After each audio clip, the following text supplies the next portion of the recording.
Number 31. More than occasional interest or activity, democracy is sustained participation in the work of cooperation and compromise as we negotiate the best decisions for our communities and stick around to see them through. Democracy thus requires not just the recognition that we share things in common. It also rests on a sustained commitment to working with others and caring for those interests, both now and in the future. And this necessitates an acknowledgement of one's entanglements with their community. Each man being equally weak in a democracy, says Tocqueville, ideally, would feel a like need for the help of his companions, and knowing that he would not get their support without supplying his. He would easily appreciate that for him, private interest was mixed up with public interest. The sustained engagement with public affairs required for democratic politics, in other words, requires that we properly conceptualize our relationship to the community and to our fellow citizens, that we understand our interdependence, and importantly, feel the weight of the obligations that fall out of that fact.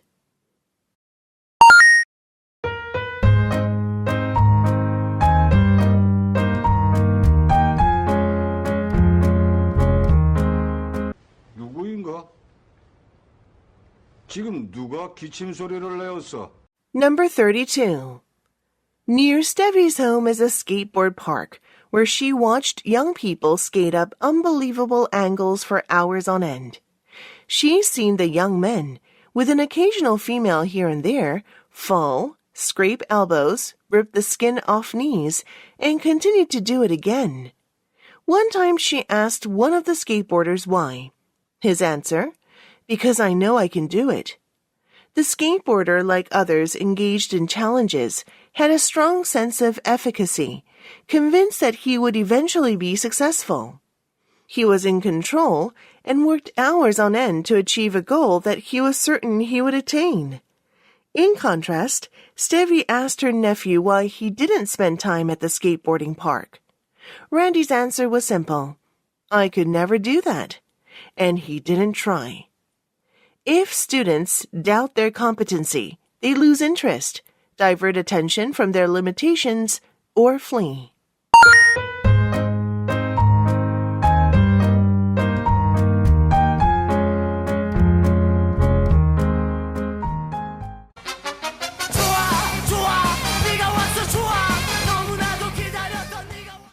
Number 33.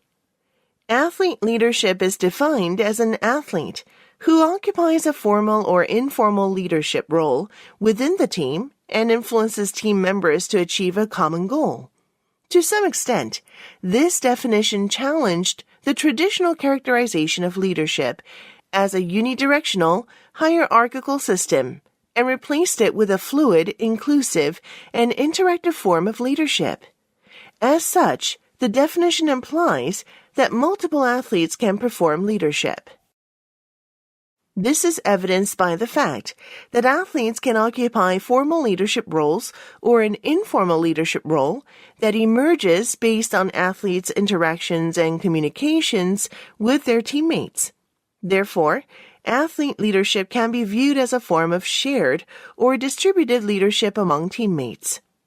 The terms shared and distributed leadership have been used interchangeably and refer to leadership emanating from those holding formal leadership roles, but also enacted by multiple individuals on the team. For instance, team members can deliver leadership when they feel it is appropriate and warranted and then step back in other moments to allow others to lead. In doing so, athlete leadership becomes a shared dynamic team process composed of mutual influence and shared responsibility among team members, who lead each other toward the achievement of team goals.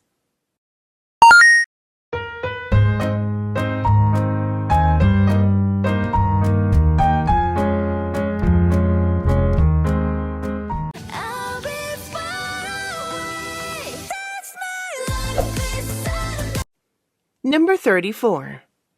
Moral particularism seems counterintuitive, but it can explain why it is that societies seem to have developed good moral rules and principles.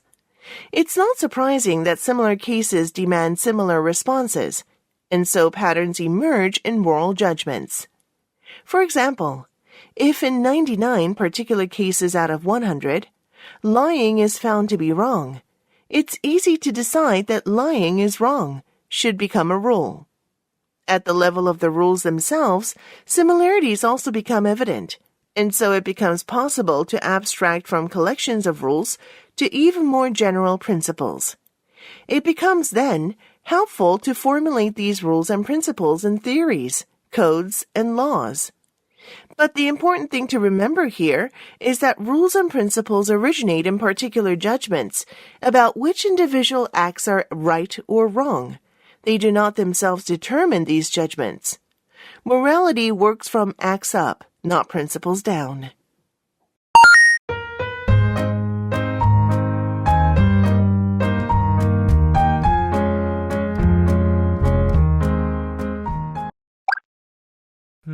Number 35.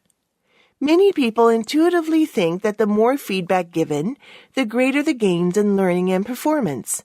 This, however, is not the case.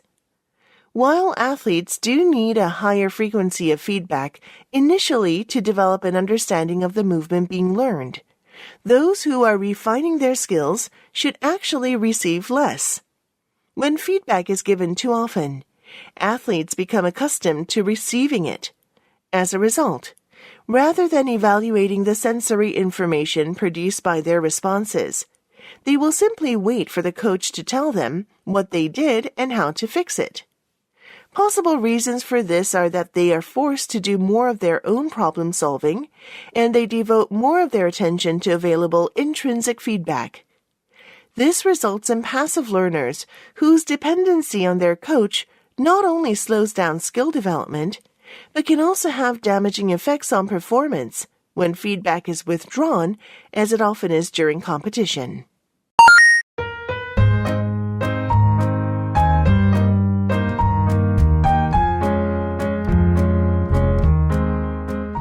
이 새끼한테 입만 벌리면 거짓말이 자동으로 나와. Number 36. The self is defined in important respects through one's relationships with others. That is, the self is linked in memory with other individuals, whom we view as significant in our lives. We have strong links between our self-concept and our representations of parents, siblings, children, or good friends. Not all aspects of the self will be consistently represented in these self-other associations. For example, there might be a strong emphasis on pursuing enjoyable activities in my link with my best friend. But my link with my parents might focus on our shared heritage or our duties to one another. These differing associations will serve to activate different aspects of an individual's self-concept. Moreover, these significant persons need not be physically present to influence the activated self-concept. Instead, one needs only to think about or be reminded of a significant other to activate the subset of beliefs about the self that are relevant to one's experiences in that relationship. Thus, the varieties of relationships we have with other people can also contribute to dynamic variability in the nature of the self-structure that is accessible at the moment.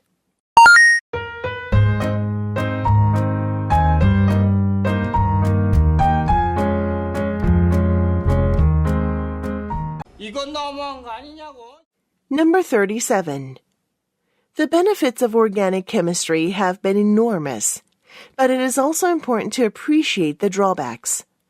New discoveries can produce problems that affect health and the environment if they are not used with due care and responsibility.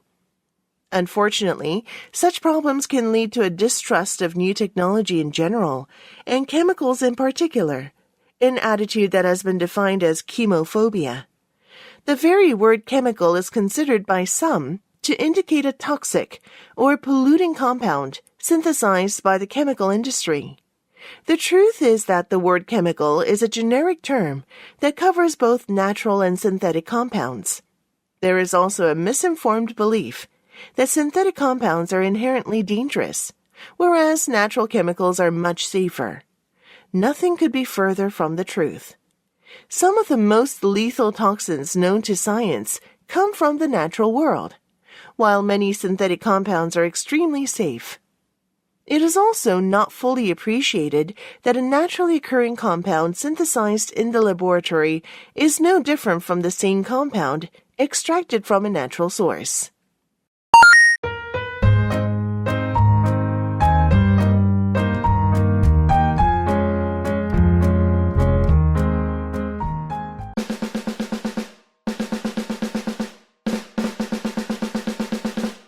Number 38. The probability of a thesis is an evaluation of the extent to which we expect that the thesis will be true. It is subjective. But this probability changes with every experience. Bayes' theorem tells us how this works. If my belief implied that an event is probable and it does in fact happen, then my belief is strengthened. Otherwise, my belief is weakened. If I maintain that the majority of stars possess planets, my conviction is reinforced by every new star that I see with an accompanying planet. The theorem explains this in quantitative terms. If we allow that real events influence our beliefs in a similar way, the theorem indicates that our beliefs eventually converge. They become largely justified by experience. In this way, our knowledge, be it scientific or personal, historical or geographical, can be deeply reliable and rationally well-founded without the requirement of absolute certainty. This is the key to how scientific knowledge works.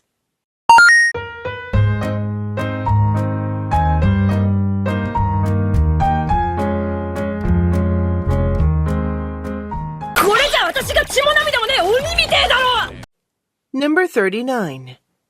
To build robots that interact authentically with humans, ideally they should communicate with us as we do with each other. To do this, they should be capable of recognizing a person, determining what they are doing and how they are doing it. This means accurately assessing that person's external as well as internal states. In human psychology, this is referred to as a theory of mind, or TOM, an ability most children begin to develop sometime between 2 and 5 years of age. This development allows us to recognize and ascribe mental states to others that are separate and distinct from our own. These include knowledge, beliefs, emotion, desires, and intents, as well as other states. The idea of building and applying a TOM in robots and other artificial intelligence is seen as a grand challenge in some AI circles. It is far from guaranteed that this will ever be attained. But if we assume a reductionist view, that the mind is reducible to the physical properties of the brain, then the goal should eventually be achievable. In which case, robotic consciousness will one day become possible.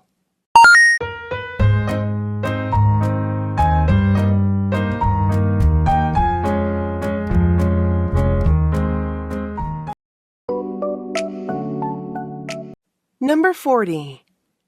If your child wanted to learn to swim, would you tell him, just go jump in the deep end of the pool and you'll figure it out? Of course not. You know that without the basic building blocks to be able to swim, jumping in the deep end is deadly. However, we often hear stories of people who jumped into the metaphorical deep end in their line of work without any support and came out on the other side as celebrated and successful. We love to tell those stories, but I think they can often be deceiving.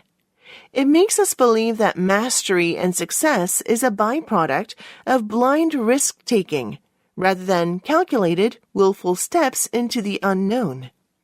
Yes, developing your voice requires certain risk.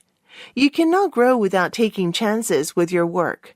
However, recognize that the most resonant, effective voices are developed over time through observation, practice, trial, error, and then eventual success. Most everyone starts in the shallow end by developing the basic building blocks. then they move on to more complicated and dangerous risks once they've mastered the basics.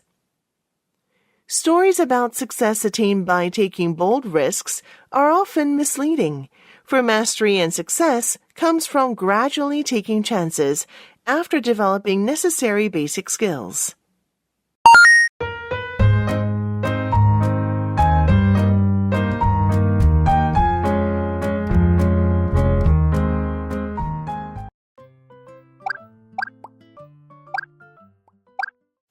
Numbers 41 and 42.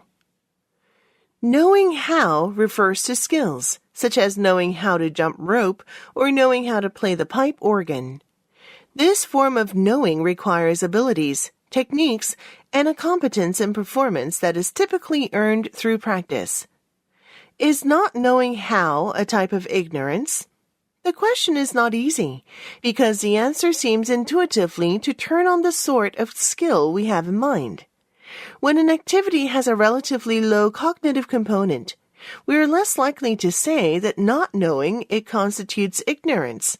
For instance, we are not apt to think of a person who is unable to jump rope or whistle as ignorant of rope jumping or whistling.